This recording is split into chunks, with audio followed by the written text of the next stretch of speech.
Nothing. I was just looking because I'm in my dad's New place in state. Chicago, and I Yeah. was looking over my head at that picture. I don't A see that picture? picture when I walk through that hallway. So I Um, was like, what is that? Anyway, You've had weirder pictures over your shoulder.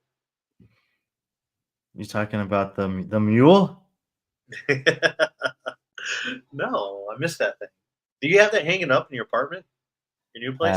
Yeah, but it's in a totally different place. Um, Lynn said, "Hola, Melanie. Afternoon." all So right. Well, we have let's see. It's Tuesday. It's April 8th. We have 2 shows planned for this week. Today, the primary focus is going to be on the WFP qualifier fields, which they finalized the leaderboards for. And some of the pros, some of the athletes have already been like making posts that they're coming. It seems like there's a lot of people accepting the invitation, which makes sense. If you're putting your name in the ring for that, especially if you're qualifying in the top 10, pretty sure you're gonna, probably make the trip or consider it strongly. So we'll look at that, and then tomorrow we'll talk about I guess what would be the first qualifier for the game season, which was the Mayhem Classic that happened. So we're going to try to compartmentalize those two and not conflate them too much. But I will just say off the bat, because obviously I posted that thing yesterday and it got a ton of traction, that personally, I don't have an issue with either set of programming. Like, I just wanted to make that clear. I am very much of the mindset that this is a super CrossFit methodology thing, that not every competition needs to have everything. And that we've seen throughout the history of competition in our sport that you can have a great qualifier without a barbell. You can have a great qualifier without machines. You can have a meaningful part of the season without running. You can have a successful CrossFit Games without swimming, and you can also certainly have a qualifier that doesn't have squatting. There's other ways to test leg fatigue and leg endurance. And on the other side of it, I don't see any problem with having multiple squatting tests in different ranges of motion either. That conversation or that post was not driven at Rich or driven at WFP or anything like that. That was just about, hey, let's have more level conversations. If we're going to be this critical about the omission of something in a qualifier without actually ever hearing from the person who designed it, and then we see on the other hand, a competition that has potentially squatting being tested 4 or 5 times in the same event, and we're not going to talk about it at all, that just seems a little strange to me. And, we're not going to spend too much time about this, but no, I actually sent Rich a text message on Sunday that was complimentary and thanking him for the competition. So, people can interpret it any way they want, but I just want the conversation to be more open and for people not to be, afraid to criticize or have a critical thought or comment about anything that's going on. And more importantly than that, hey, Maysa, how are you? Good. How are you? Sorry, the link was not working, but we figured it out. We figured it out. we figured it out. Maysa, it's been a while since you joined us. I think last time you were on air with us was your picks for Wadapalooza team. Was that right? Mhm. Yeah, I think so. Yeah. So it's been a minute, almost like 2 months. So why don't you reintroduce yourself to everyone that's in the chat? I'm Maysa. I am a physical therapist and opening a gym in Charleston, South Carolina, and I do some writing for B.Friendly. Oh, not just some writing. You've actually done writing for B.Friendly since um, before. So the reason why we brought you on is you will be doing a lot of the coverage for Mhm. B.Friendly at World Fitness Project. So kind of spreading love, expanding. It frees us up to do other things that we like to do. And you enjoy writing, so I enjoy content creator, and Brian enjoys just competition. So you'll be part of that team for the WFP in Indianapolis. We're excited to have you and bring you to Indianapolis. It should be a great time. I'm So super excited. It's going to be fun. some love already out to you, hey Maysa, from a fellow Charlestonian. Oh, another Charleston person. I love it. Yeah. So, but yeah. So Maysa, welcome back, and let's. I guess we can start getting into it. We do have some special guests that are expecting to join us. I know probably here in the next 15 minutes or so, we're expecting Ella Wilkinson on, who will be one of the challengers, pro challengers, I guess, if we want to Yep. call them. I think we'll say pro qualifier. and then we'll have the challenger qualifiers, because that'll be they were all challengers prior to the competition, and then they were filtered into basically two groups of people: the pro qualifiers and the challenger qualifiers. And then hopefully we'll have. I think Brian reached out to Tanner, and hopefully Tanner will be joining us towards the back end of the show. So, but until they join us, I guess we can just go ahead and go right into it. So the qualifier, online qualifier, has been finalized. They did post the scores, and after they posted the scores, there were some changes. There were some penalties assessed for various reasons. There were some. I think all the athletes were communicated why the penalties were assessed, and I didn't see too much complaint about them. Either they did it or they didn't, type of thing. But at the end of the day, I think what we saw was a very impressive field, top from bottom, when we look at the pro qualifiers versus the challenger qualifiers. So the first 10 in, or 11 for the females, and then the 20 for the challenger division. A very diverse, a very stacked field, both sides. We won't know. We won't know officially, hopefully soon, which athletes. We do know that, for instance, Jamie Simmons will not be competing, so they will backfill her spot through the challenger. Your guys' thoughts on the challenger? I'm a big fan of the challenger, like the built-in backfills. I love that. So, it's pretty easy. I mean, when we had Emma McQuaid said, "Hey, I'm not going to be there," we knew through the press release that WFP sent out that, hey, we're going to backfill it with a qualifier. So that opened up another spot. Your guys' thoughts on that whole backfilling process? I think it's great. I mean, the challenger division sort of serves as these athletes are coming to compete anyway, and then if for some reason someone gets sick, someone doesn't show up, someone gets injured, anything that happens, they're literally on site anyway, and obviously if you're the next person up and you get the day before and they say, "Hey, there's a spot in the pro field and we're going to fill it," you're going to be like, "This is the best day of my life." Like, yeah, of course I want to compete in the pro field. They all do. So, and they're there anyway, so I think that is a very natural thing. It's like you looked at the Mayhem Classic last week. There were two athletes that pulled out the week of, and then we ended up with two empty lanes on the women's side. And obviously, it's for an athlete, it's a huge honor to be invited to compete in that competition. And if in this case, it wasn't that necessarily maybe easy or practical to fill those spots so late on. But WFP has built in a system where that's not much of an issue. Even if there's a name placard that needs to be designed, or if they get a jersey for showing up, which I don't know if these are things or not, they already got it. They've already printed it for that challenger division. And if there's an empty lane, then it ends up being in the challenger division rather than in the pro field. So I think that at least from that perspective, it's a really good system. Maysa, anything you want to add to that? Yeah, I think it makes sense. It's super simple. They're already doing the workouts. It's not like anything's changing, just bumping them up. And I do think it makes more sense to fill the pro division. That's what all the challenger division is aspiring to be. So it makes sense. Yeah, T-Bird, I think she's talking about Jamie Simmons here, her post. Yeah. But it looked like Jamie, she did the qualifier. I mean, I wasn't surprised Jamie did the qualifier. It was right up her alley. Those workouts are right up her alley, especially the bar muscle up one and the pull up one. But yeah, I think she already had some previous plans. I think someone that might have been Scott from Clydesdale said that she had already made a plan back to New Zealand to go during that weekend. So that makes total sense. She hasn't. I remember when I talked to her at Storm games that she said it'd been a while since she'd been back to New Zealand, and she had a lot of that planned. And she was just going to see how the season went. And we've heard a lot of that from a lot of athletes, like, "Hey, we'll just see how it goes." So I think that's kind of what's going on with Jamie Simmons.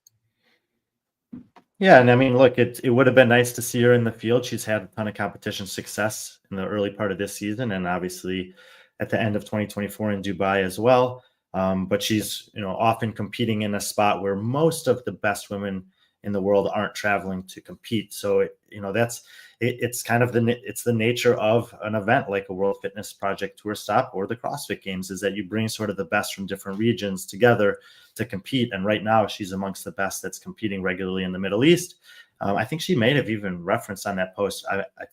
Maybe I'm thinking of something else, that she was planning to do the next one, the qualifier for the next one as well. So maybe we will see her in Maysa. And, I think that Jamie is actually a really good example of of a healthy competitor in terms of, competition versus life. Like, she competes when it makes sense, and she competes when she's healthy, and she competes at a super high level. She's still obviously incredible, but she has other things in her life that are important to her, whether it's, family, friends, gym that are in the Middle East, and then obviously taking trips back home every once in a while. So I think that she's in a great spot, and she'll, it would be awesome though to see her at least one of these stops, because I'm really curious actually how she would do against some of the other top women in the world right now.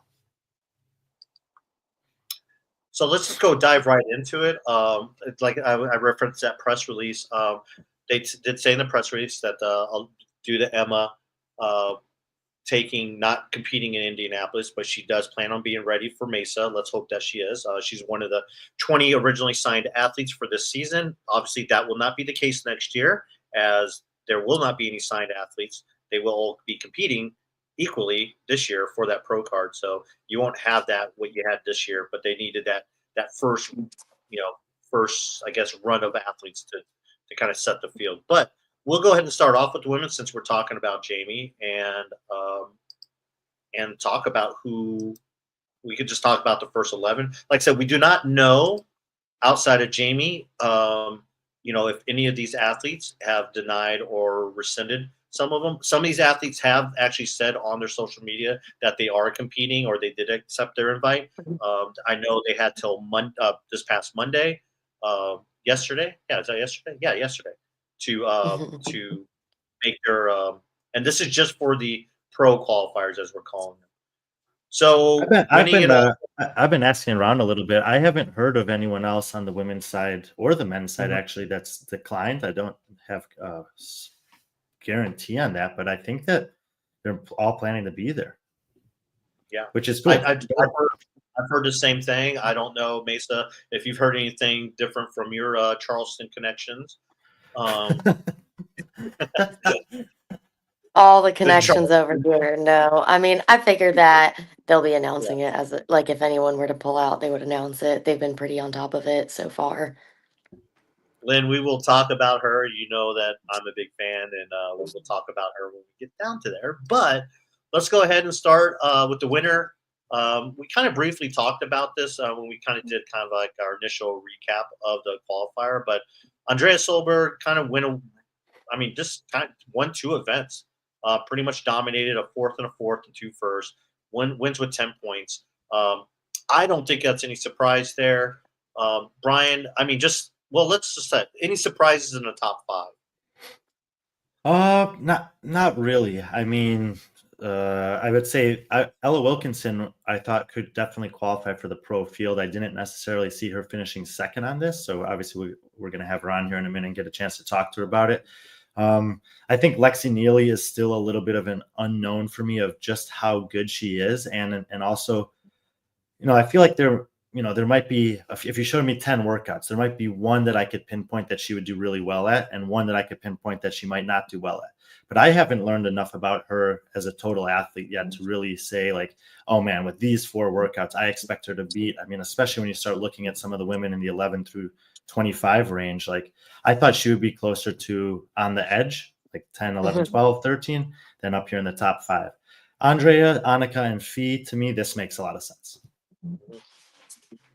I did think that Abby Domit would be in that top 5, to be honest. That was one of the surprising things for me.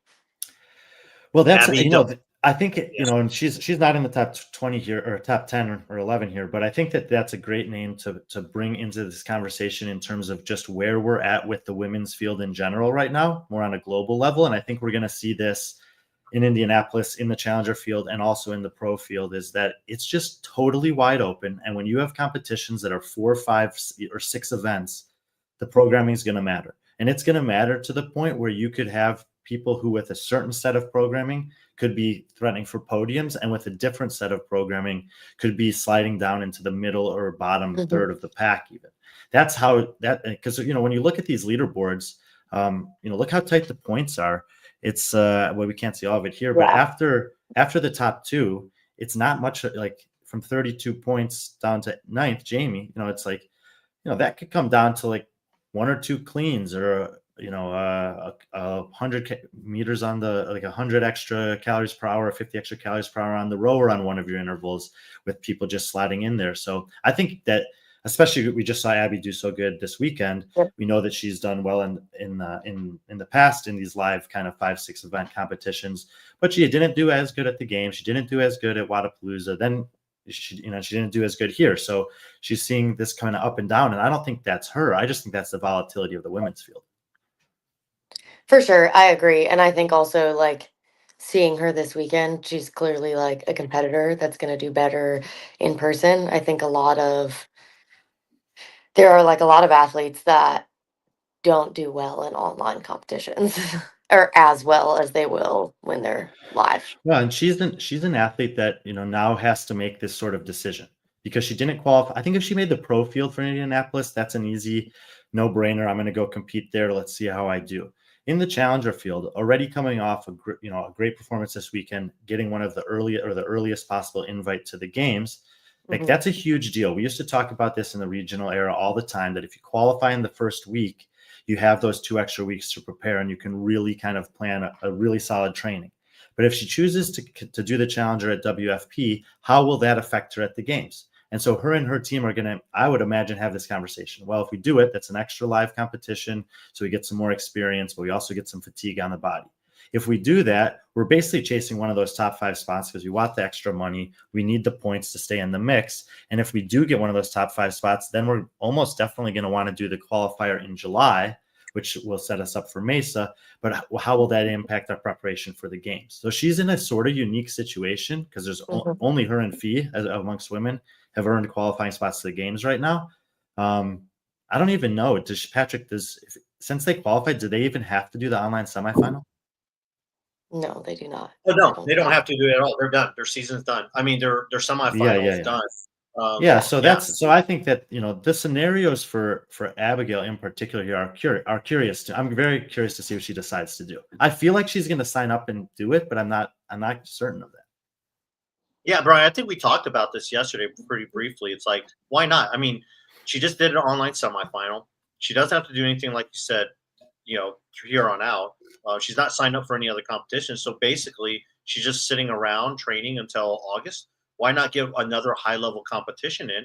And also, if she does well in the challenger division, and with stop 2 happening after the games, she has an opportunity again to have those points, possibly pro qualifier, use those two. Let's say she won the 240 points, that carries over, and now her points are a little bit more because she's in the top 30. And her season is pretty much dictated for the next, after the games. There's September is pro 2, and then December. Last week August. Yeah, last week. I think it makes sense. Also, it adds a live competition. Obviously, it also adds that qualifier in July, because presumably she would want to do that.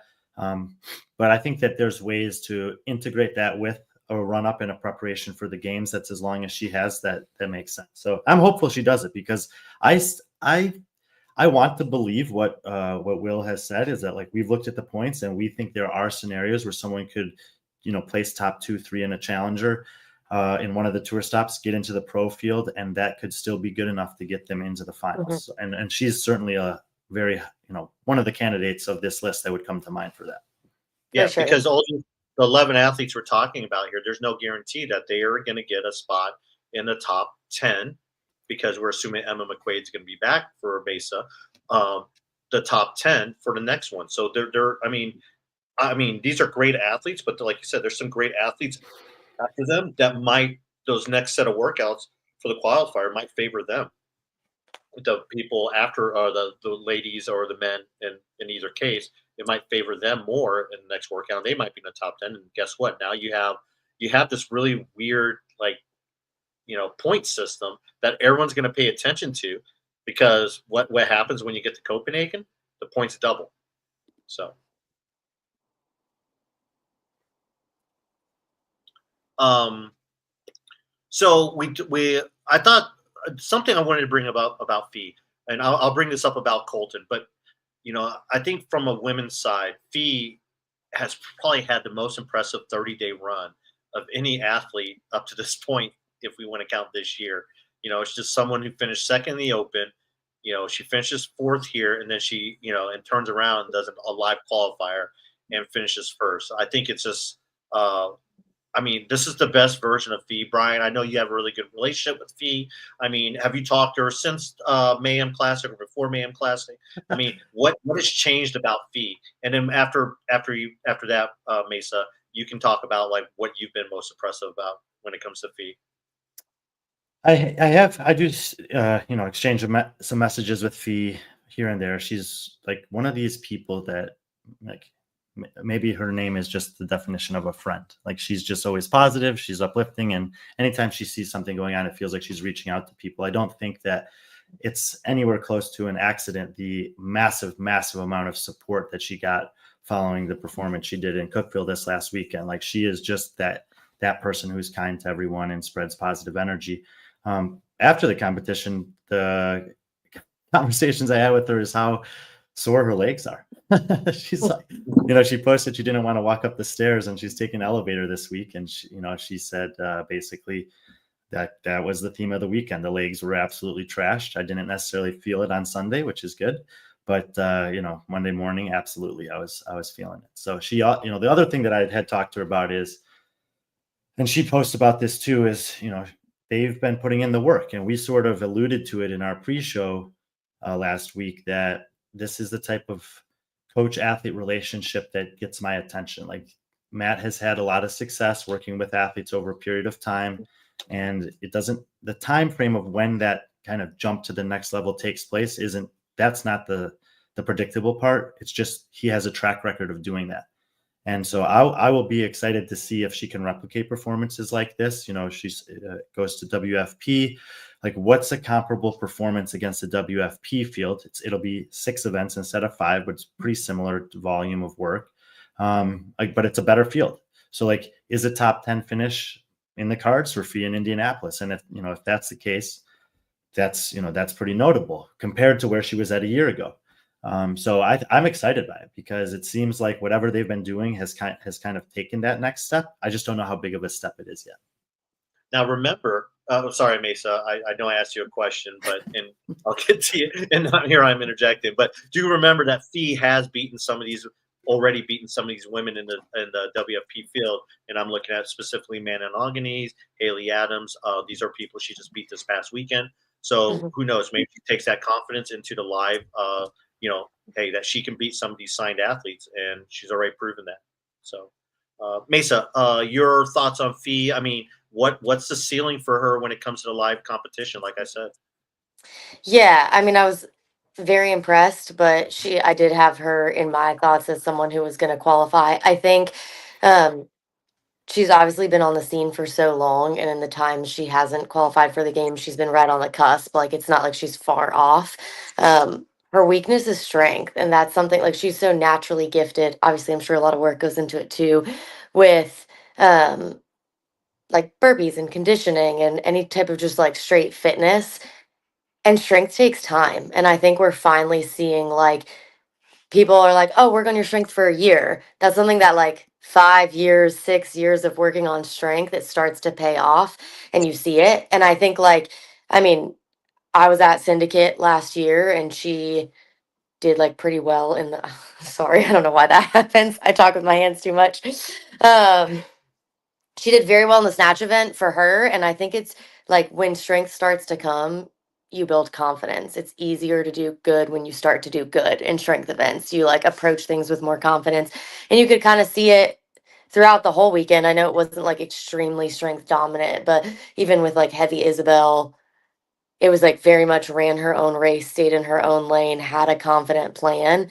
And then same, like you said, Brian, with Matt Torres, I think, is a phenomenal coach, and he is very open that like he's learning to become a better coach as he goes. Like, he kind of started just with a few teen athletes and has built his way up. So I think as she's becoming a great athlete, he's becoming a phenomenal coach, and it's just like the trajectory, and it's the right timing.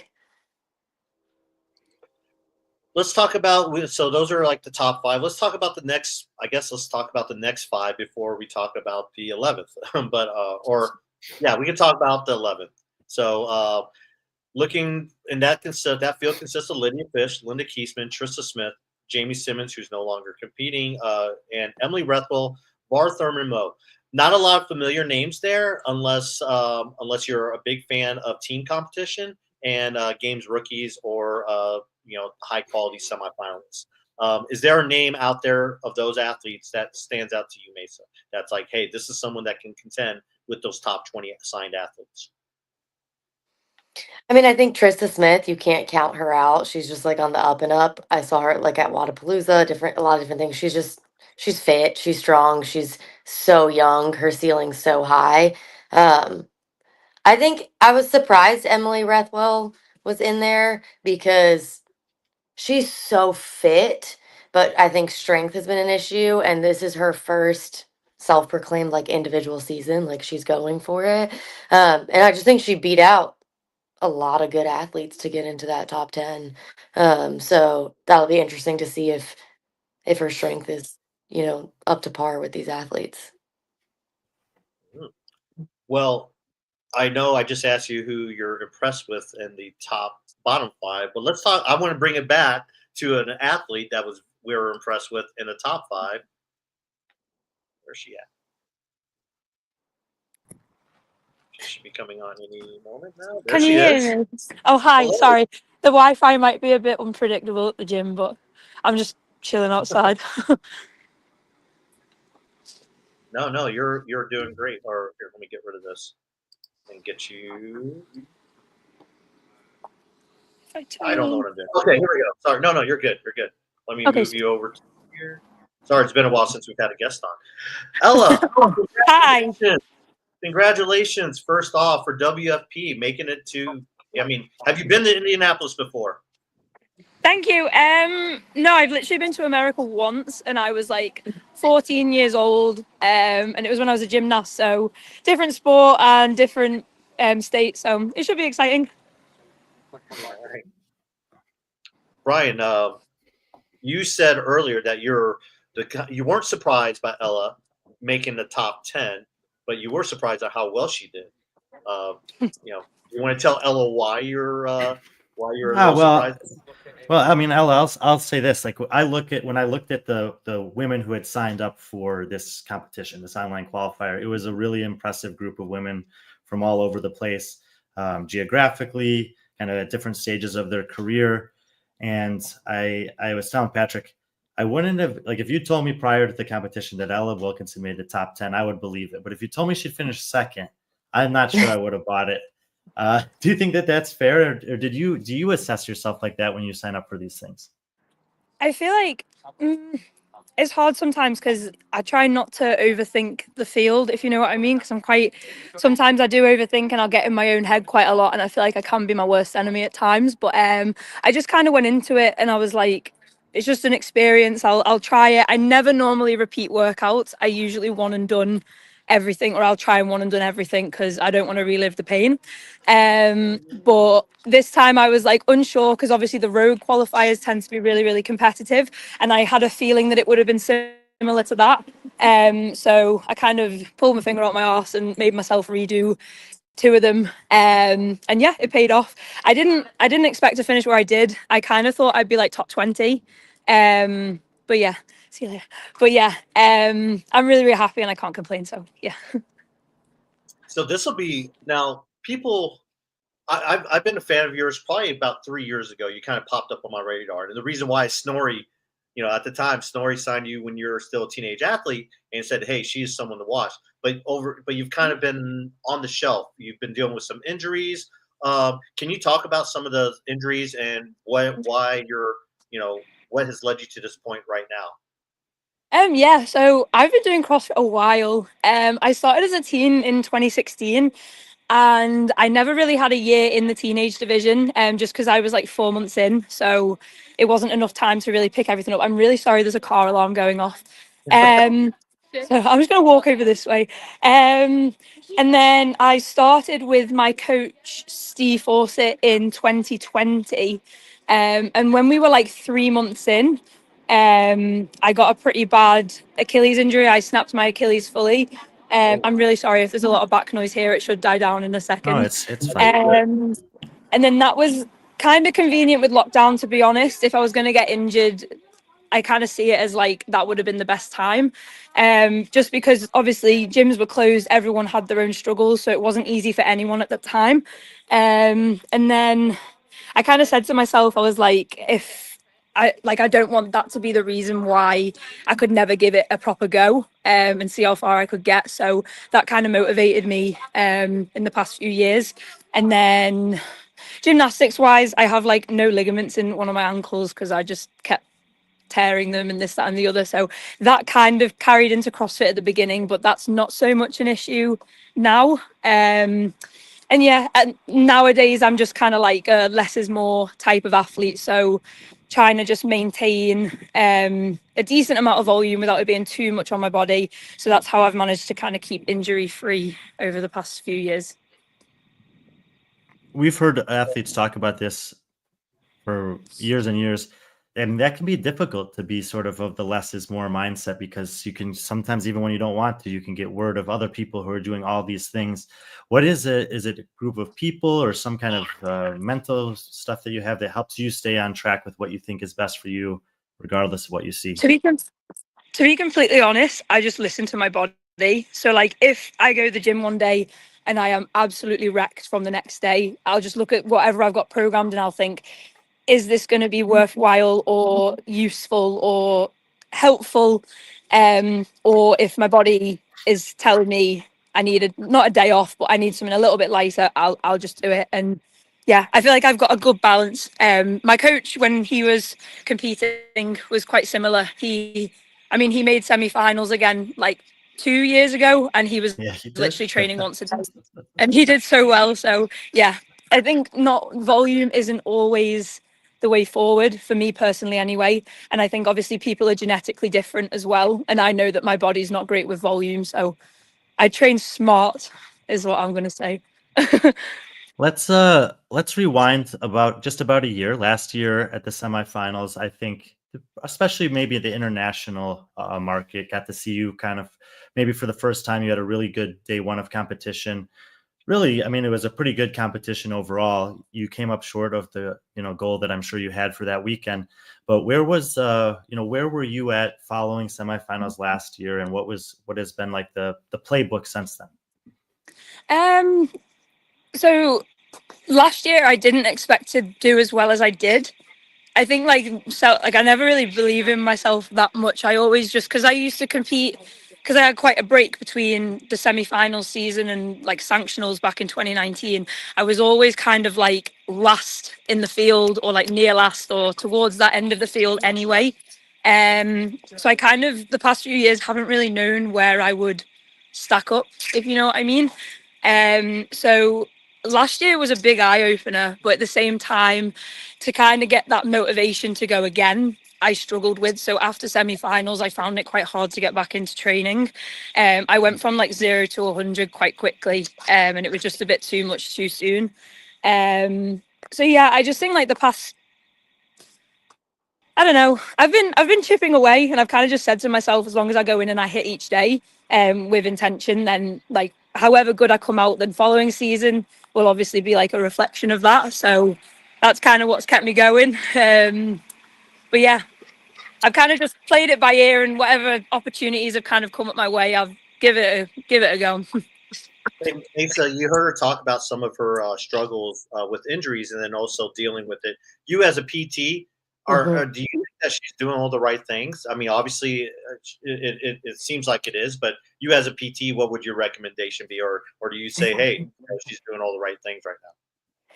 Yeah, I'm sorry, I thought you were talking to me. he was talking to me. I'm a physical therapist, and yeah, I program for athletes all the time, and we talk about the minimum effective dose. So doing the least amount you can do to get the result you want. And I think a lot of CrossFitters, especially like the previous era, fell into the trap of just doing so much because volume was king. And I think if you look at a lot of the newer athletes and younger athletes, they're like, we don't have to train for 7 hours a day. Like we can do less intensity. So I think that's so great that you're doing that.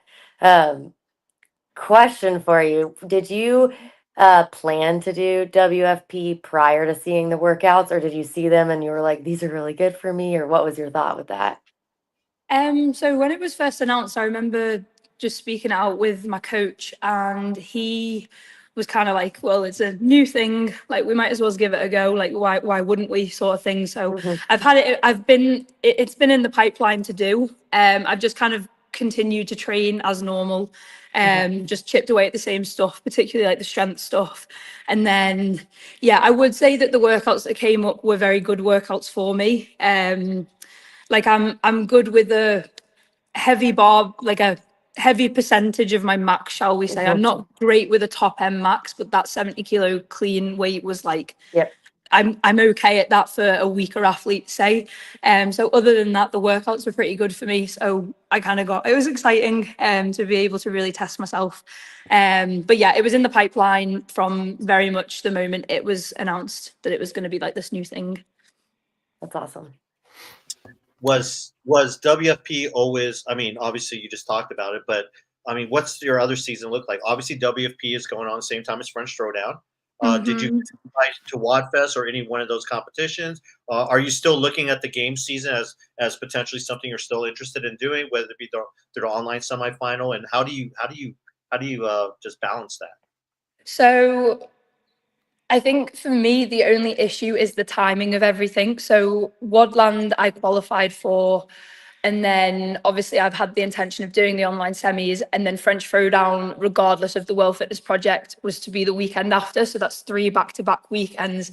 And knowing my body and knowing my CNS and just how much I can handle, I know for a fact I might get through it, but to get through it and do well would be like, I'm unsure on that. So it's still something that I'm yet to determine, but I'm going to fly with Jen from Scotland for the World Fitness Project, and she will be doing the online semi-final. So if I am to do it, I'll probably go to Scotland and do it with her, because then we can kind of tie it in with flying. But again, I just need to kind of confirm that. It's just a shame that all of the European sanctionals are all within like that time space. So yeah, it's like I'm obviously training to peak, so my body will hopefully be in okay condition for then. But yeah, it's more just I need to kind of confirm that with my coach. But I would love to do both. I really, really would. But yeah, I'll just have to wait and see. Yeah, I mean, Let you're me ask still you- relatively. Yeah. So Well, regardless of which of those competitions you do, they're all going to have us like be somewhat similar, right? Where there's like these 5 or 6 workouts and a limited number of kind of spots or opportunities potentially. And what are, I guess, maybe more on the mental or the in between, like the managing of a competition weekend. Do you feel like you've grown at all, or you and Steve have grown at all in that capacity? That's like getting you feeling more confident or well prepared for an event of that nature. Yeah, definitely. I think I definitely gained confidence from last year.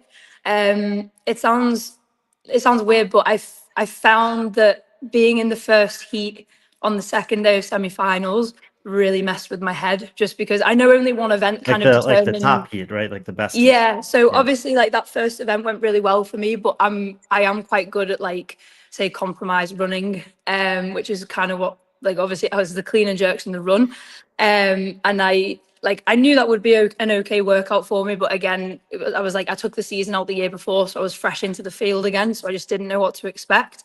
And then to come there and then on the second day have like an okayish workout and then a workout with like my biggest weakness in it really messed with my head.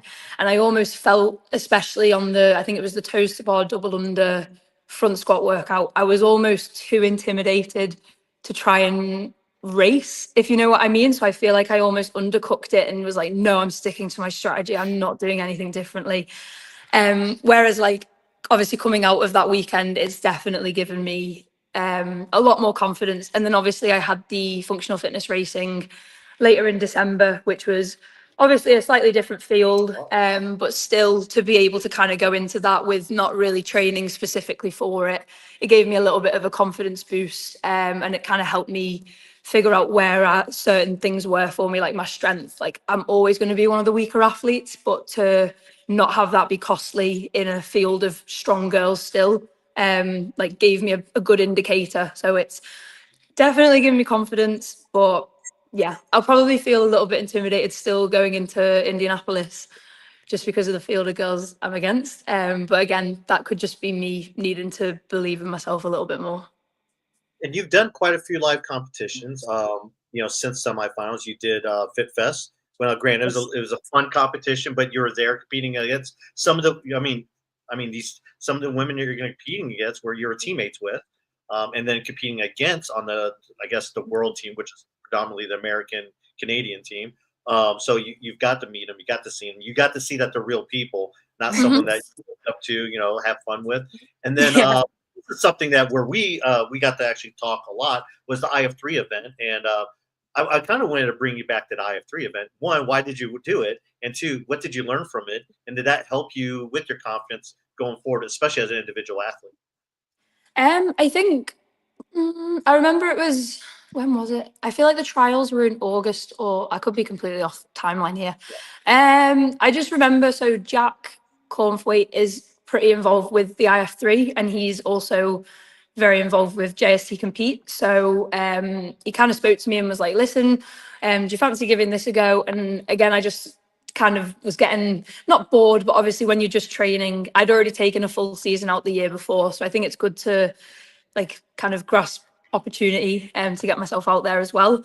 So I did the trials and then obviously went to Budapest. And yeah, it was great. I had a great time. But initially I didn't have the intention of doing it, as in it wasn't in the pipeline, say at the start of last year, but it was just something that I decided I'd give a go. And I really enjoyed it. Yeah. We won't hold you too much longer. I think Maysa, you probably had a question for her, and then we'll wrap this up and let Ella go so that way she can continue the rest of her night. What are you most looking forward to about the first tour event? I think just that it's like a fresh competition. It's like new, it's exciting. And I also think the field, again, it would be great to test myself against such amazing athletes that I don't often, obviously, because semi-finals is Europe and there's so many incredible athletes in Europe, but to branch out to kind of like more worldwide stage is exciting as well. So yeah, I'm just going to grasp it by the horns and enjoy every second, hopefully. Yeah. Well, we're all going to be there in some capacity. You'll probably Maysa. Glad you made the introduction. I'm sure Maysa will probably approach you and ask you for a couple interviews. And yeah, it's pretty cool. It's really cool. I don't know if you intentionally did it, but you basically said Jennifer, who's one of your good friends, training partner up in Scotland. You guys are, like you said, share the same coach, but she made it as a challenger. So it's really cool to see that she's actually still going over there as a challenger. I don't know if the prize actually PC. Let's ask her about this, because this is the UK women showed up. They've been showing up. Obviously, you have Amy and Lucy that are signed pros, but I think besides you, there was also Jen, Taylor, Lauren Stallwoods, technically from the UK. Like, is there a certain sense of pride of just the women in the UK doing so well right now?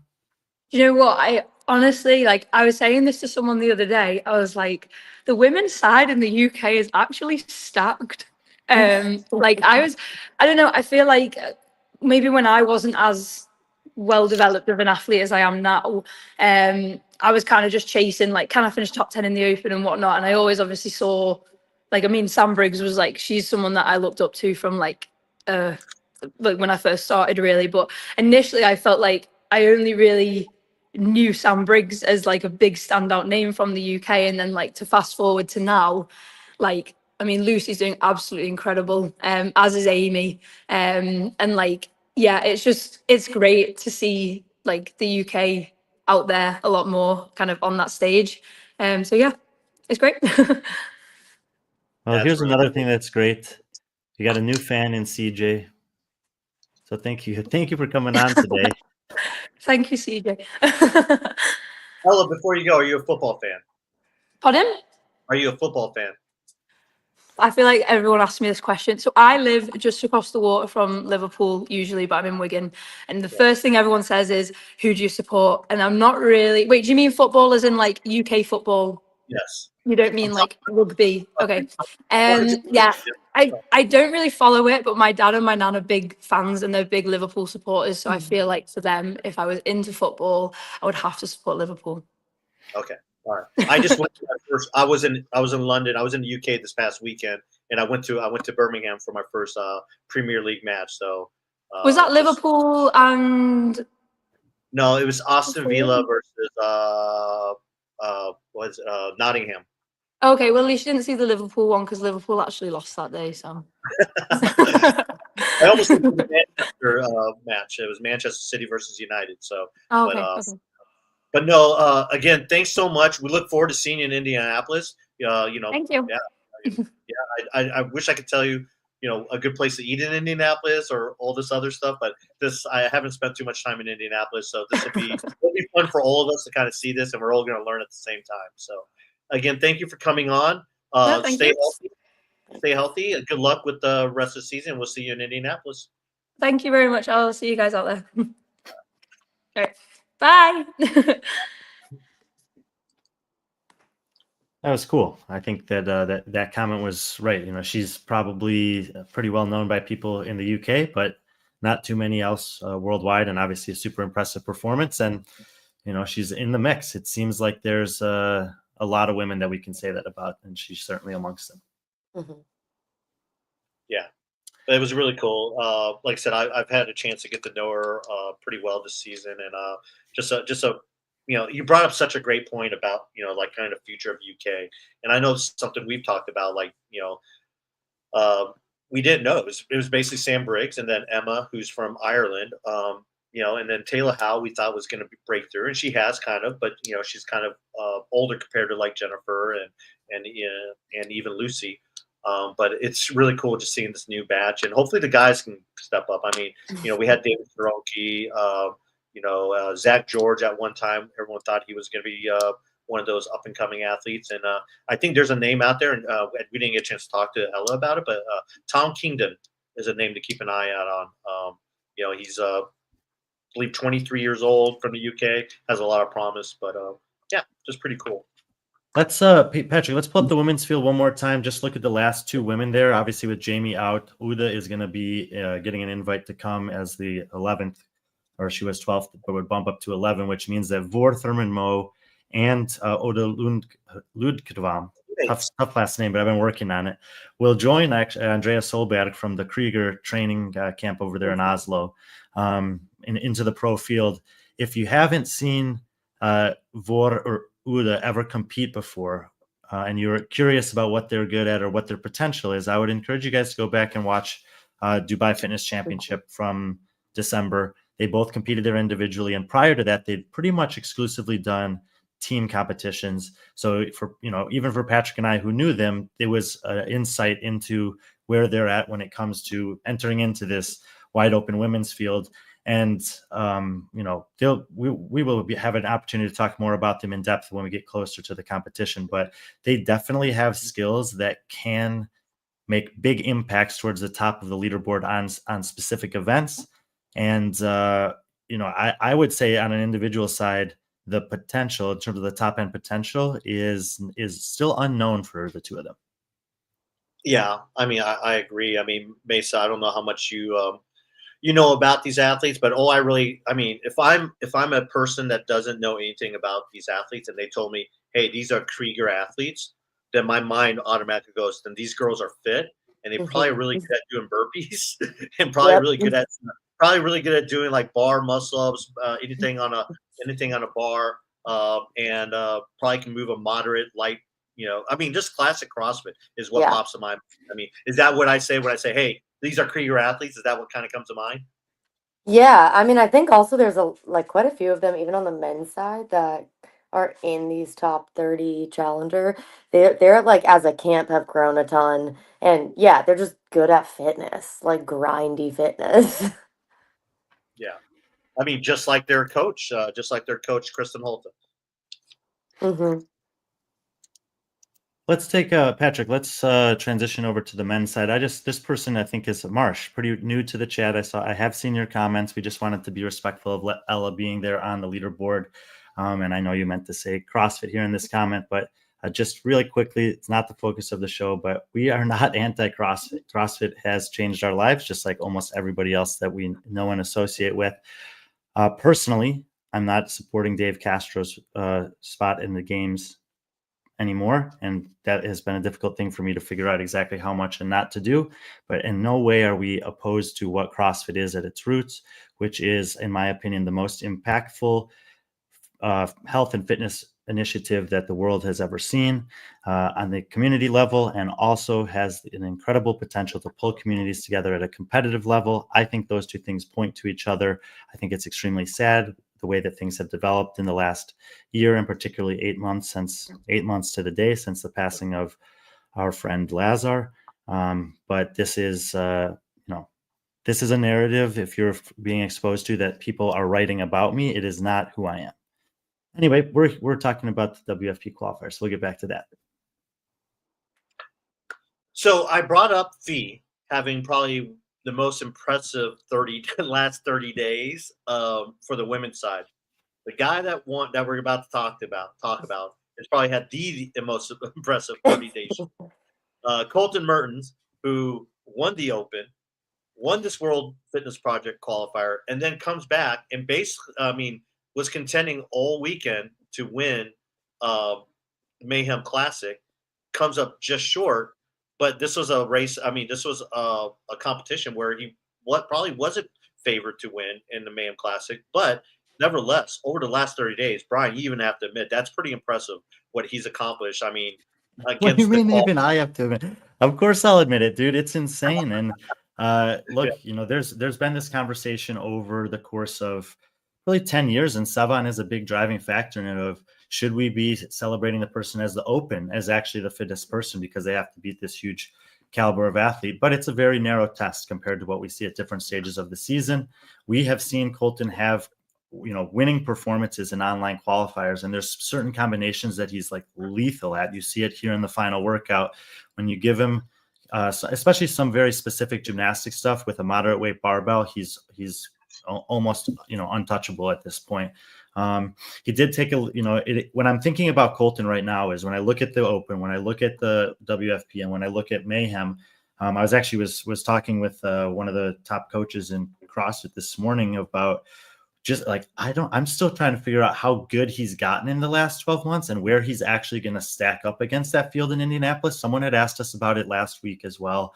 And I'm certainly weighing all of these variables. But if we're specifically looking at these workouts, first, second, fourth, that makes sense. You look at the 15th there, deadlifting and handstand walking, like he's a tremendous deadlifter, so I'm a little bit, there's small margins for error, I guess, but like 30 seconds off of the top time in Nate Ackerman, who was at the top of these leaderboards before a penalty in the first workout. And so, I'm just still trying to figure out, like, how good is Colton actually going to be when he's in a heat against, the perceived top 10 in the world at live competitions?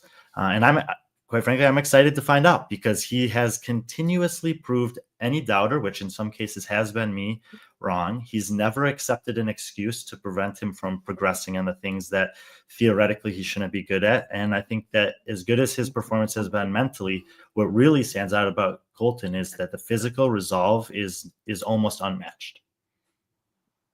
Maysa, it has to be a boost of confidence. Not that Colton needs that boost of confidence, but again, a lot of these people he beat at in live competition at Mayhem, he'll be facing again at WFP. And these are athletes who he was overlooked, and they were signed to contracts. Colton wasn't. And Colton's been known to have kind of that chip on their shoulder and kind of use that to motivate. How much of a boost is that going to be for him to carry that confidence from beating those athletes in a live competition to Indianapolis? Yeah, I don't think he has a lack of confidence. I kind of love that about him, that he calls his shots and goes for it. I think he was pretty pissed off that he didn't get a pro card and had something to prove. I think he doesn't like a lot of the excuses people make for him, and I think it's kind of cool. We're in this new era where there is a lot of trash talk and like rivalries in the men's field, which is super fun. I know you kind of opened this show, I came in a little bit late, but talking about the post you made yesterday, Brian, and I made a comment on it on both yours, Hiller's, a lot of the commentary about this, about Colton. The WFP qualifier had no squatting. Mayhem Classic had a ton of squatting, and he won the WFP qualifier and came second in the Mayhem Classic. So like, and everyone was like, "Oh, he's not going to do good in WFP because he's the best squatter," and he won against a very stacked field. So I think it kind of goes to show like the fittest is the fittest, regardless of the test. And I think we've proven that over time with past CrossFit Games. Like we've had Matt and Tia win so many years with programming that arguably favored different athletes. And I think like even in the event he did not great at, it wasn't bad. Like he still had a decent finish. And I think he's kind of like in the past, maybe his weakness or like hasn't been great at longer competitions where there's a ton of events. But it didn't like, I know the Mayhem Classic wasn't a ton, but he didn't get any worse throughout the competition. If anything, I felt like he stayed the same or got better. So I'm impressed. I think he's showing like in very different programming he can rise to the occasion, and he's a competitor. He likes to compete against the best. So I think he has something to prove at WFP. And I think what you said is also really important. Like neither what I had said is I don't have a problem with either sets of programming, and the leaderboards reflect that the programming filtered for fit people. Prior to Mayhem Mhm. Classic, there were 5 people that everyone on the men's side that everyone was thinking would be in the top 5. They ended up in the top 5. You know, when you look at the names on this list of WFP, these are all super fit guys. Like we have credible histories for all of these athletes, and And so I think the same like Fee came fourth in the woman and came first at Mayhem Classic, and very different, very almost opposite programming, I would say. And two of the top, 5 athletes were in both sides on men's and women's. I think that shows like there's a lot of different ways to test how fit and strong and whatever you are. And they're working across different competitions. Yeah. I mean, we'll have more to say about Colton tomorrow. Obviously, I have some. I guess I have some crow to eat, but it's pretty cool. But another guy that in the top 5, I was going to ask Brian that you were impressed with. We could just ask him yourself, and we can learn a little bit more about him. yeah, definitely. What's up, Tanner? Can you guys hear me? Yep. Yes, we can. I think Patrick's going to switch you to the main man here too. Yeah, the main man. Can you turn your phone sideways? Portrait view? I can. Do I need to unlock my thing so it turns, or Probably. does that work for you? No, you need to unlock. Okay. Technology. I don't know how to do this either. Must mean There I'm we go. Yeah, you got it. Tanner, What's up, Tanner? you are in Indianapolis, correct? I am. Yeah. I am actually right now I'm in Noblesville, like northern side of Indy, but I'm doing this podcast at the county sheriff's office. I train the Hamilton County Sheriff's Office twice a week. Okay. I pop in here before I'm back on the road, back to the gym to coach some more classes.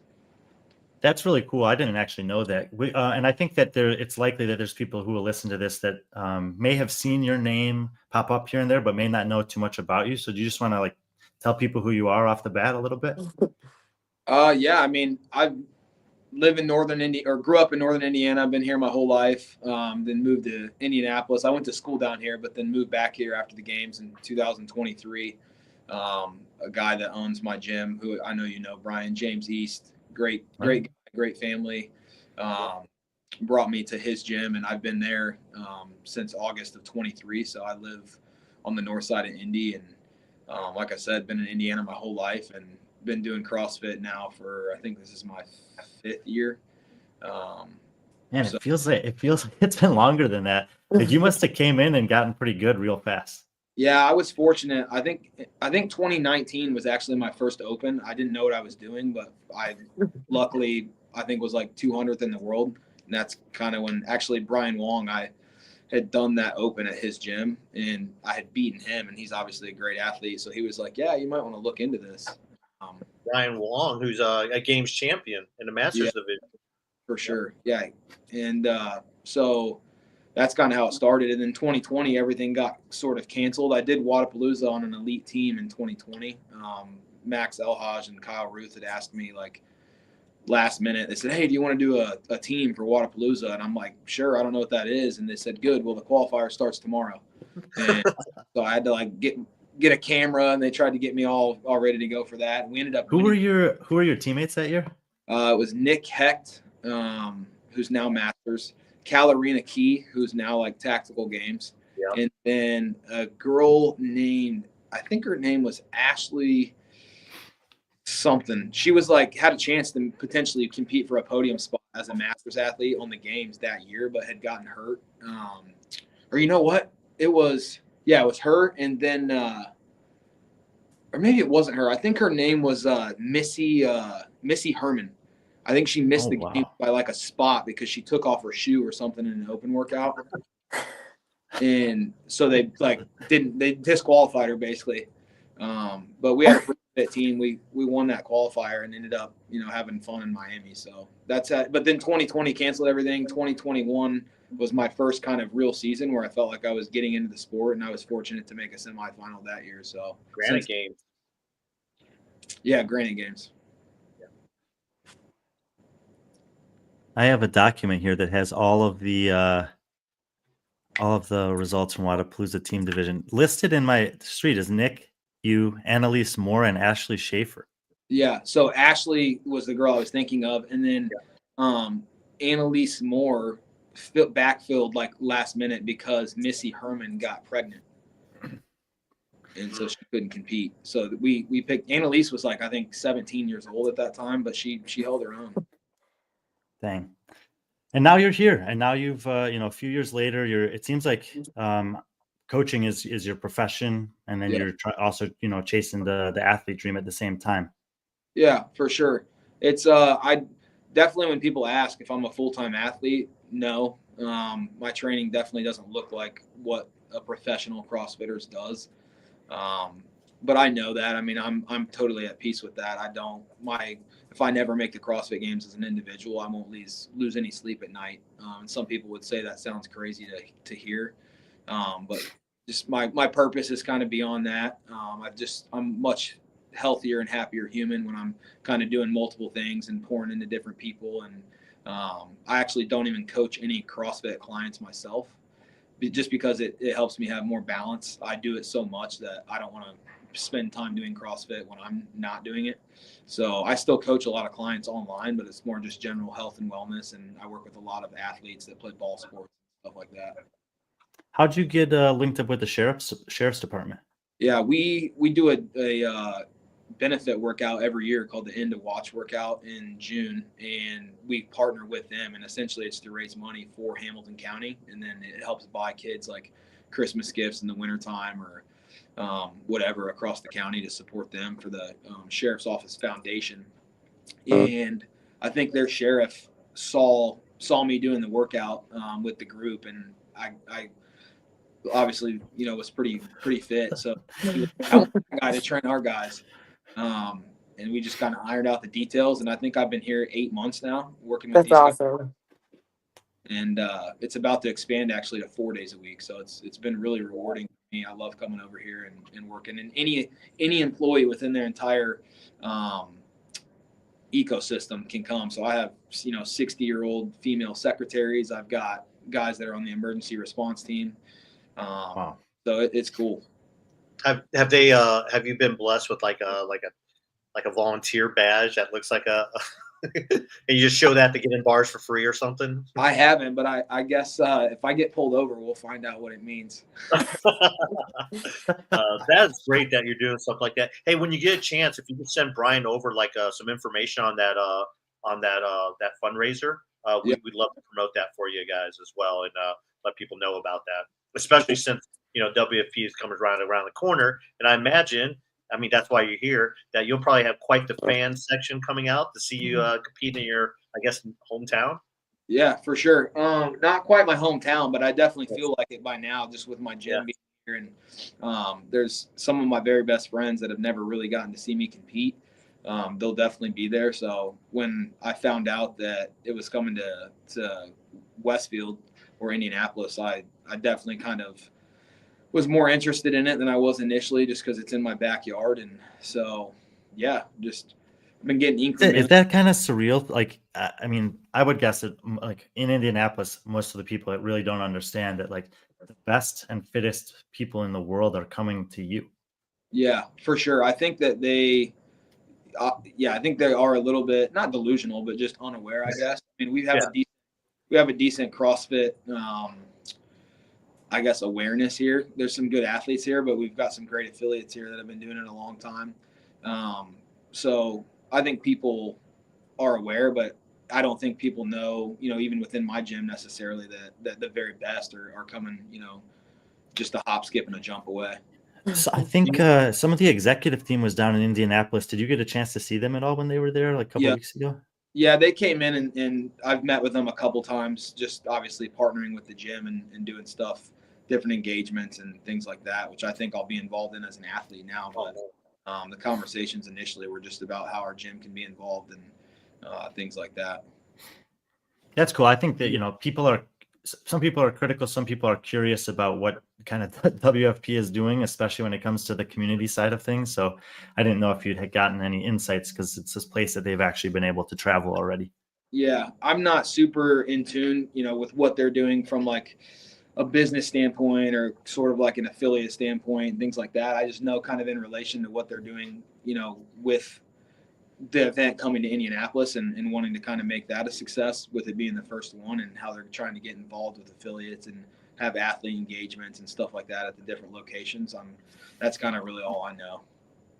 I think Lynn had at least I know where to come train when we get to Indianapolis. Yeah, but Lynn, that means you have to get arrested to train, right? Or show up at the police department.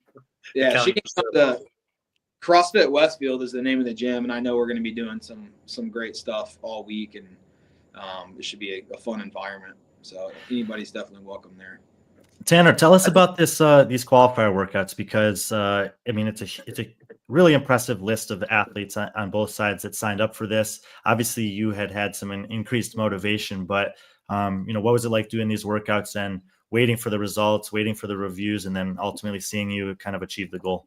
Yeah, I'm honestly I knew when I showed up at Wadapalooza. Well, a little backstory. Last year, I felt like I was approaching kind of getting over the hump, and then I was pretty sick like January through April for like 4 months and couldn't figure out what was wrong. And so I showed up to Wadapalooza in 24. Not just kind of a shell of myself. Had lost like 12 pounds before that event and within a couple days, but still wanted to go compete and ended up kind of getting a little bit healthy enough to do. I did well in the open. The tests weren't, overbearing, but then got sick again before quarterfinals. And so I didn't qualify for semifinals last year and had to take a step back and figure out what was going on with my health. And so I took I think 8 weeks away from CrossFit, just doing lifting and things like that, where I could just have regulated breathing, nothing overly intense, and got healthy and set a goal for myself to get as fit as I could or be as fit as I've ever been by the time the games came around. I wanted to be better than I was in 23 at the games when I was on a team, and did that. And so just kind of kept the ball rolling into Rogue Invitational. Went down to Georgia to do that with my coach, Kyle Ruth, and then was in the mix, felt really good at Rogue, like the best I'd ever been. And I think I finished 10th, which obviously that's a competitive qualifier. And so I kind of felt like at that time I was getting over the hump or starting to really make some progress and have some consistency. And the experience that I was getting was really, I think that's one of the more undervalued skills in the sport, is just experience as an athlete. So just tried to keep that ball rolling into this year, and then did Wadapalooza again, but knew I wasn't at my best. I knew that it was going to be a long season. Now it's more of like a 12-month season than sort of like a 6-month season. So yeah, just knew I wasn't my best, but was in a good spot to build from there. And that's what I tried to do through the open and then into the couple of these qualifiers. So felt confident in the test. I actually texted Kyle Ruth when they came out. I had Lydia Fish down here in Indiana with me to do them. And nice. I texted my coach and I said, I'm going to qualify. I felt good about them. Felt good where my fitness was. And so went out and got it done. But I definitely had a ton of respect for the field. I knew it would be very competitive. I didn't know quite how competitive it might be in comparison to like a Rogue Invitational qualifier, but yeah, I knew it would be competitive, and was fortunate to find myself in the top 10. Maysa, do you have a question for Tanner? I think, yeah, you had a couple questions for him. Yeah, just off what you said, what was some big changes you made that you feel like you're a lot healthier as an athlete now? Yeah, well, I mean, the big thing was I found out I was living in black mold. So getting out of that was huge. That'll do it. Yeah. So getting out of that was huge. And then really just kind of, I think, having more balance and taking kind of pressure off myself. And for a long time, because I had success like early on. I mean, my friend signed me up for my first Open. I didn't know what was going on and fell into being 200th in the world. And so I think from that point on, I put a lot of pressure on myself to kind of be, somebody that I may not have been at the time. There's levels to the sport, and there's just there's a lot that you have to learn and experience and stuff like that. And I have had a little bit of bad luck, I guess, when it comes to a back injury here or something there. But ultimately, I think I've just needed more experience, and I've just become more mature as an athlete in the sport. And I think I have better balance too, like outside of the gym.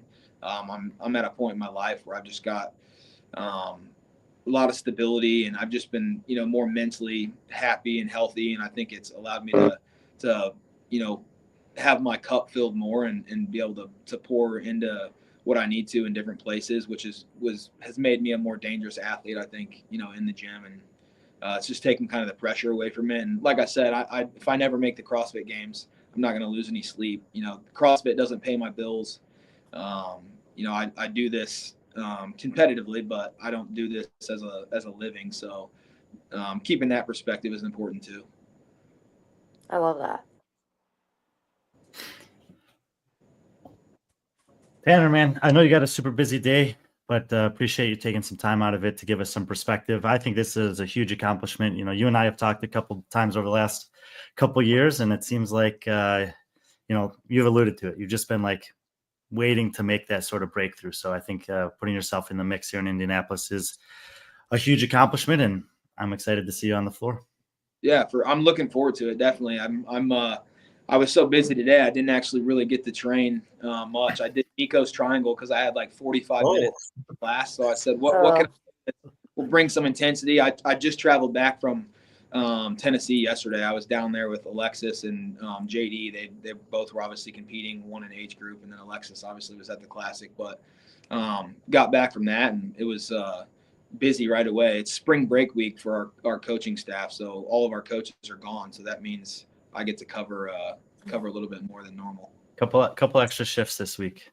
That's right. Yeah. Well, you brought that up.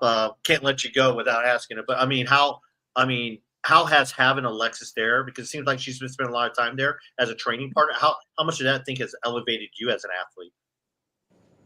Yeah, for sure. Alexis is definitely she's a true professional. I think if you spend some time around her, just in seeing her process, it's definitely, there's no doubt she's a professional through and through. I've been around a lot of high level athletes, and she definitely goes above and beyond, I think, what most even high level CrossFitters do. A lot of her competitors might do. I know everybody thinks they're working the hardest and doing, everything that they can. And a lot of them are, but Alexis is definitely, she's impressive, and it's been a blessing to have her around.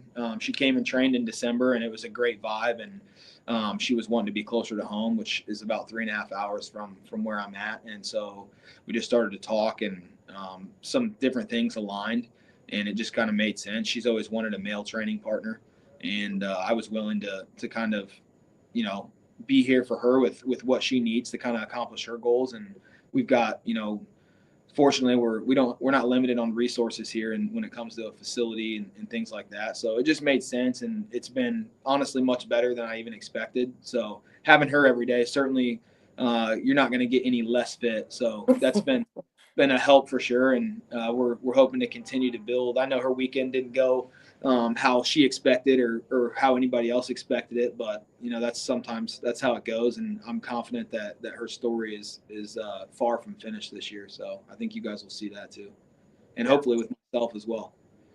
Yeah, definitely. Well, we can't wait to see you in Indianapolis and host us. I mean, any good food recommendations?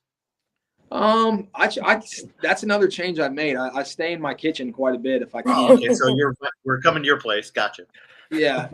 I don't know if you want to eat what I cook. There's some good spots. I might have to think about that. Maybe I'll make a list or have Yeah. a list Yeah. or something. Coffee. I think Peak 360 does that Yeah. every year around Wadapalooza. They do a little like welcome. Yeah, Westfield should absolutely do that. I mean, people are going to be Oh, dropping in for sure. Have a little something to hand out. Yeah, that'd be cool. It'd be a good way to kind of support local businesses and stuff too. Yeah, definitely. Definitely coffee shops, restaurants, brunch place, anything like that. So, well, that's cool. I mean, I think you're onto something there, and yeah. Disc golf But, courses. It's golf Yeah, course. that's Get out just- of here. Brian. I'll find them. Don't worry. We got a lot of golf courses. Actually Live Golf is coming here later this year for a tournament. But I don't know about the disc golf. They're there. You just don't know they're there. Yeah, that's probably true. It's probably right behind like the FedEx airport or whatever. Wait, Yeah. what airport? What? Yeah, is it FedEx that has a big, like airport in that area, or is it? I think it's. FedEx. I think they do. Every time I go to the Indianapolis International, there's a huge like FedEx wing, sort of. Yeah, I think you're right. Yeah. Well, cool. Yeah, thanks again, Tanner, for jumping on. It was great. I mean, I don't know if you caught us earlier, but we had Ella on. She'll be one of the challengers from London in the women's division. So it's always cool when we can bring an athlete that we get to know, but not everyone else gets to know, and kind of have you come on and kind of tell us your story. And you have a really cool story. I love what you're doing, especially for the community, especially what you're doing. The balancing, being a professional looks different in many aspects. Doesn't mean you're making a lot of money. It just means you're making a career out of it. So that's really cool to see. And really appreciate it. We can't wait to see you in Indianapolis. Yeah, I'm looking forward to the event, and appreciate you guys having me on. And it'll be, I think we're just a few weeks away now. Yeah, not too far, but appreciate it. We'll make sure Brian reaches out to you to get that the link to that fundraiser for you guys, and we'll try to pump that out and help you guys out as much as possible. Awesome, we appreciate that. All right, take care, Tanner. Yep, we'll see y'all. My new best friend is T-Bird's husband. Yeah, my husband just started playing this movie. Tanner, wow. What a cool dude. I mean, just really cool all around. Yeah, I mean, so we'll go back to this. He finished 5th. Mm-hmm. Brian, realistically, now that he's off there, expectations of how he's going to compete, how he's going to perform against this field. I think that the men's field is a little different than the women's field overall, where it's almost like. We'll have more opportunity to talk about this, but like as impressive as Colton Mertens has been over this last month, when you just start going through the list of who you'd expect to be in the top 10 men, it becomes difficult to even find a spot for him in the top 10. I think that Colton's proven to me that he can creep in there, but there's a big difference between what he's done in this 3 weeks and what Tanner's done in this 4 competitions, right? So I think that the men's field through like 15 is a pretty difficult group to break into.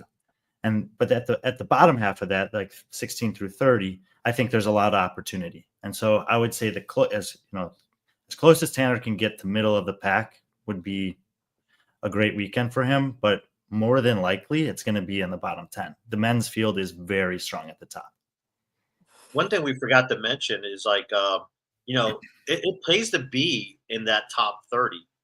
This might be the biggest paycheck that Tanner gets competing in a CrossFit or functional fitness event or competition.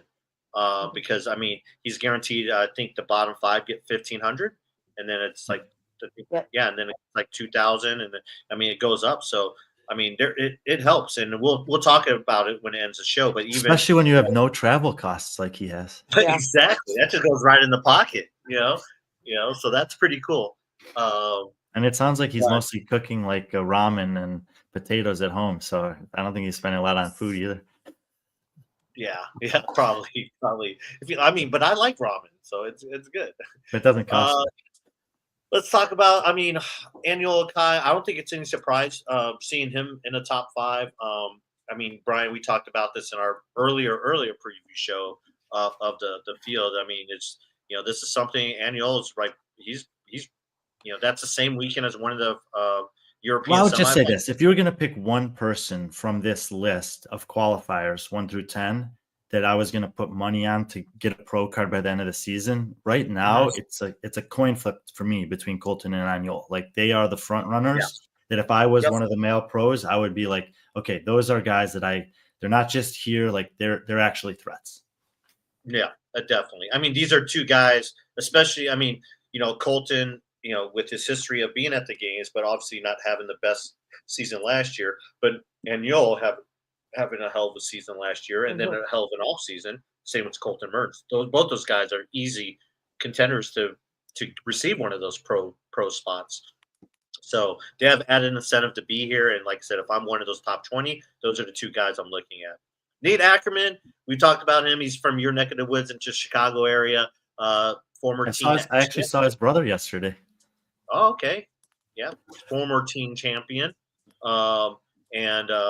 He's he was leading, had that penalty, like you said, in that first event, which thankfully didn't drop him too far. It dropped him down to 34th, but he did so well. When you got a sixth, a first, and a second on the other ones, I mean, and especially like you had talked about this when we saw the workouts, that like those back-to-backs looked really good for Tola.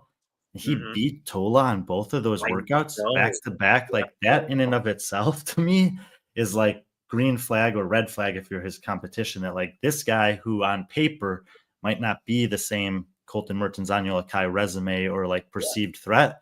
But damn, like these are like those performances are very good. I actually had a chance to watch the 3A, 3B workout that he did. And I mean, he had some stand-up performances at semifinals last year. He has like kind of a winning pedigree. He just showed up and won partner competition down at Fittest of the Coast earlier in the offseason. He's competed at some big stages in the pro division or the elite division at Wadapalooza with some of his friends.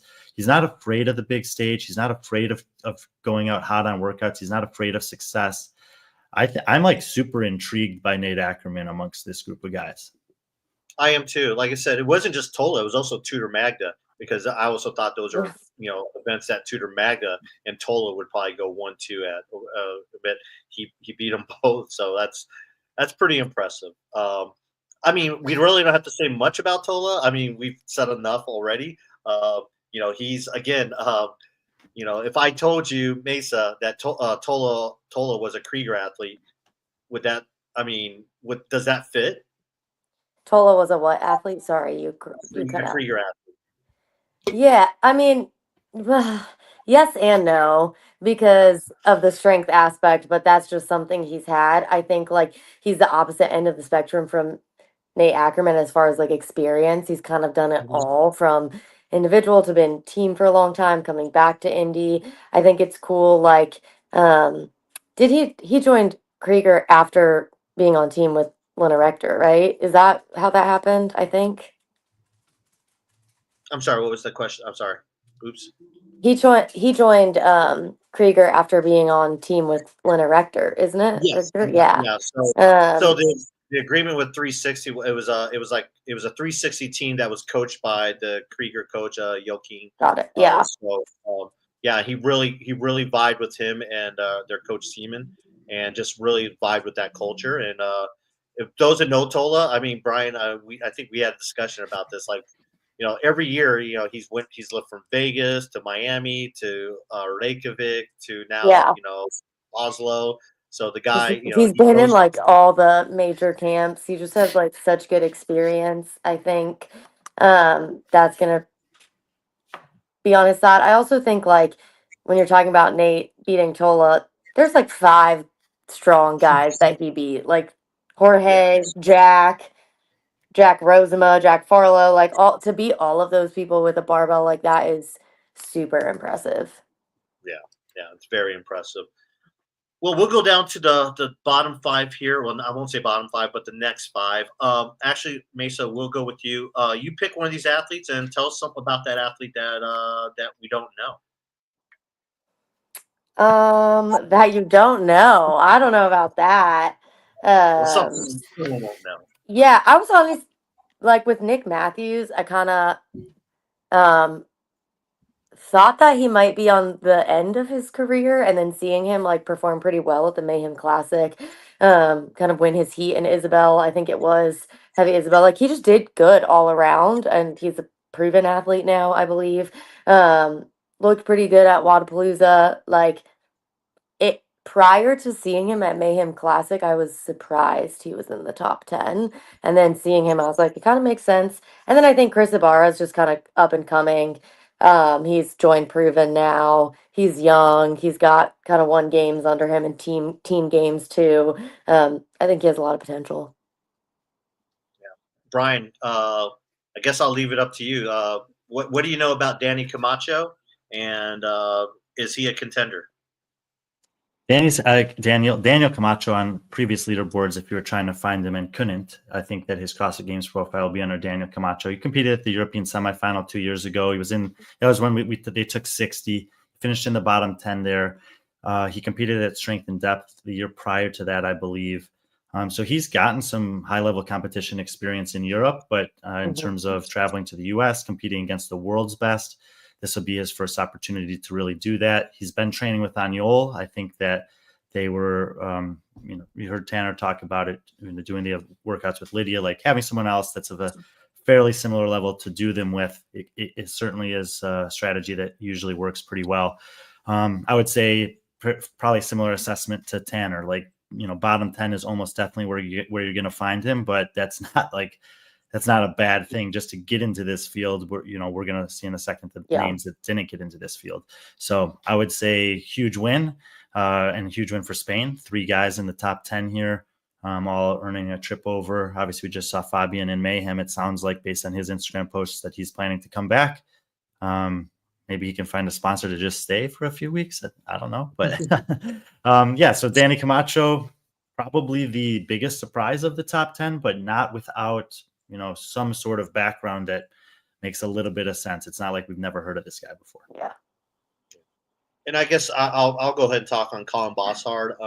He's a guy who we've seen, the last 2 years kind of being one of these open legends, him and Mirjam van Roer, as well as, his fellow Swiss, compatriot. But I mean, again, online qualifier, did really good in the first 2 workouts. Didn't do so good. I mean, not the strongest athlete, but still, a 34th in the deadlift workout portion of that workout.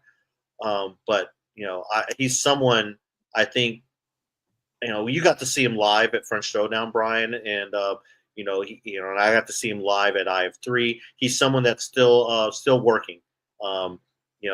He's loving the competition. He's definitely has some home runs, but against this field that includes Colton Mertens, who, Colton's beaten Colin in the open and has kind of a similar skill set in some aspects. I feel really hard. It's going to be hard for him, but I still think he might have a couple of home runs in there when it comes to the top, to the pro division. And then Colin has not reached his potential yet, and he's definitely an athlete that you're going to see highs and lows from still in competition. But I think that if he sticks with it, he will. I don't think it's impossible for him to kind of push himself up the overall leaderboard worldwide over the next 2 to 3 years. Yeah, I agree. Like I said, we don't know yet if all these athletes have accepted their invite. They had until Monday, I believe, Monday morning, Central Time, the U.S. time, to accept their invite. If they didn't get the invite, they'd be backfilled in order from the challengers list, because we talked about the pro qualifiers. These are the challenger qualifiers.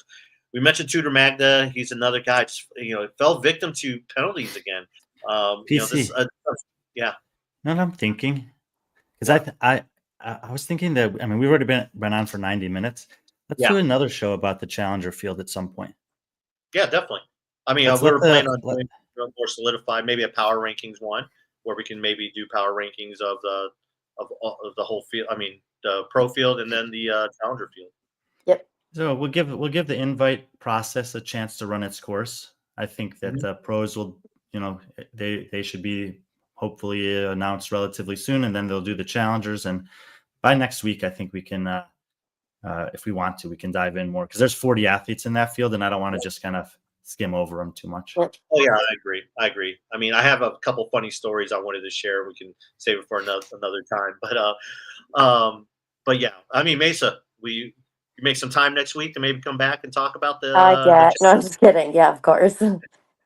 All right, cool. Well, I mean, yeah, this would be cool. So, share them PC. Yeah. But yeah, overall, just, that was kind of. Go ahead, Brian. Just Avera, we are in the heart of the CrossFit season talking about WFP. This entire show should be about Mayhem Classic. We are doing an entire show about Mayhem Classic tomorrow.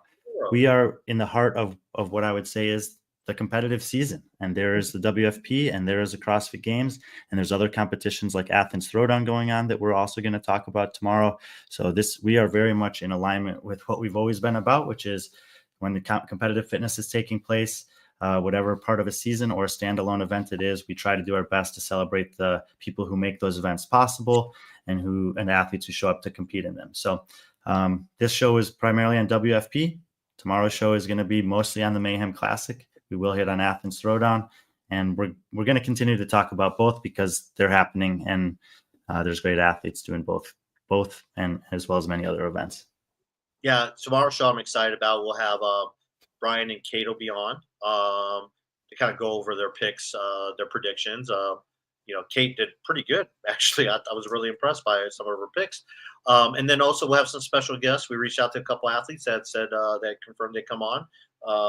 So we look forward to having them on, kind of like similar to what we did today.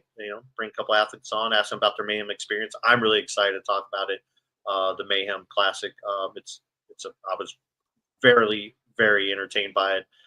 So that was really cool.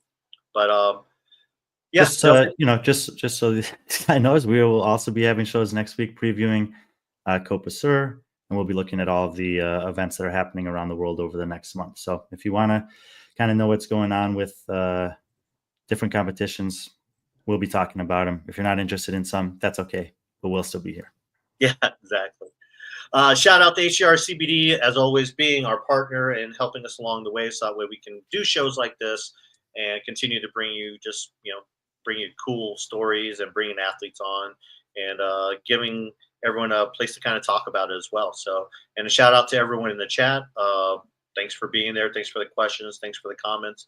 Thanks for being civil. Maysa, thank you for joining us, as always. Thank you for having me. I know you did awesome.